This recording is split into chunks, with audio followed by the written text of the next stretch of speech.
নমস্কার বন্ধুরা, আজকে আমি বানিয়ে নিলাম বাঁধাকপি।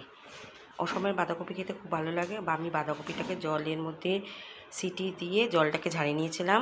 তারপর তেলের মধ্যে গরম মশলা, গোটা জিরে আর শুকনো লঙ্কা, তেজপাতা ফোড়ন দিয়েছিলাম। তারপর দেওয়ার মধ্যে তেলের মধ্যে তারপর পেঁয়াজ বাটা, রসুন বাটা, আদা বাটাও দিয়েছিলাম। আজকে কাতলা মাছ দিয়ে করবো।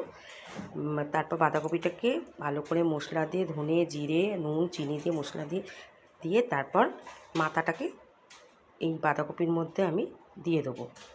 মাথা দিলে এই বাঁধাকপি, কাতলা মাছের মাথা দিলে এই বাঁধাকপির স্বাদটা আরও দ্বিগুণ বেড়ে যায়।